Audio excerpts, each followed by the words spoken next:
ayan, gumala na naman kami ngayon kasi it's our day off today, Sunday.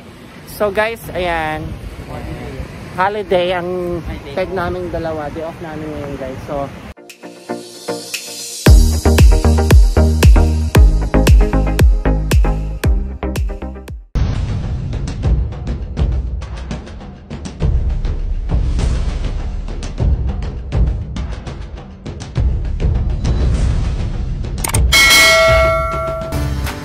hi guys, this is Jules and welcome back to my channel guys.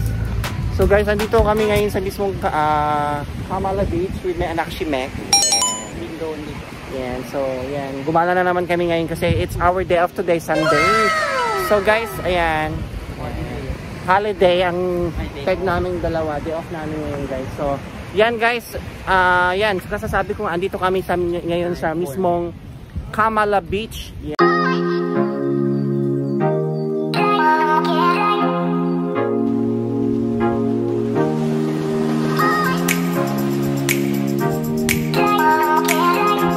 Medyo malayo-layo ito sa aking apartment. Yan. Lagpas ito ng Kata Beach, Karon, Patong at Kalim. Yan. Yan guys. Ayan. Isa ito sa pinaka also na popular na beach dito sa Phuket, Thailand. Hindi nga lang siya masyadong malawak yung beach. Yan. And guys, dito sa Kamala, walang masyadong turista. Medyo medyo peaceful ang peg ng beach na to guys. So, sa mga naghahanap ng beach na medyo hindi matao at hindi maturista, yan, pwede kayong pumunta dito sa mismong Kamala Beach. Anong oras na anak si? Ay, himong leo, Kamala. Pay dupang nuno, di kwa na. Yan, 5 PM pa lang dito guys. So yan guys, pakita ko sa inyo. Ang daming mga ano ngayon. Kasi high season pa rin guys, so medyo marami-rami pa rin yung turista dito guys. Ayan, may mga ayan. Yan guys, so ayan, maraming mga upuan, nagsa-sunbathing guys, mga foreigners. Usually mga Russian yan, mga yan. Pang nai na yan, look. Yan si Mek.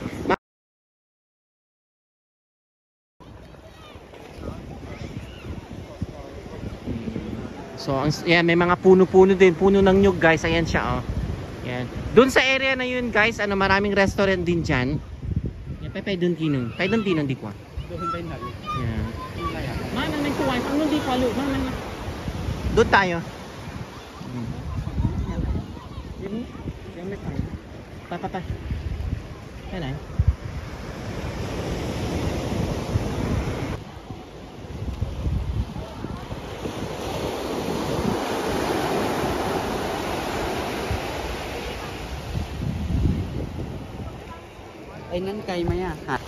Yan guys, so ayan, mabilis lang na vlog to guys. Medyo nag-drop by lang kami dito sa Kamala Beach guys.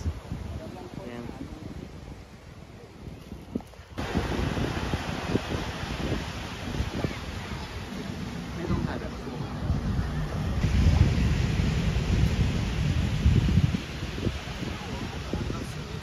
So guys, I have to end my vlog. Very short vlog to guys. Nag-drop by lang kami ni anak si Mek dito sa Kamala Beach.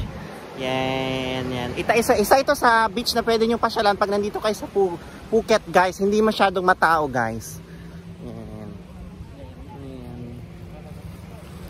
Yan. So please guys, don't forget to support my YouTube channel dito sa Phuket.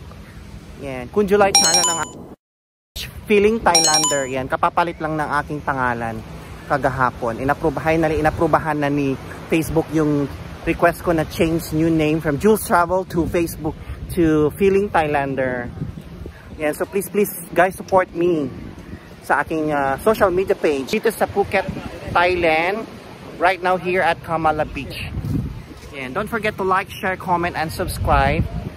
Special shoutout nga pala guys sa aking avid supporter dyan sa aking kabarangay dyan sa Barangay Anulid, Mangaldan, Pangasinan na nakatira dyan sa Jewelville subdivision dyan sa Barangay Anulid na si Ate Nenet Mulik.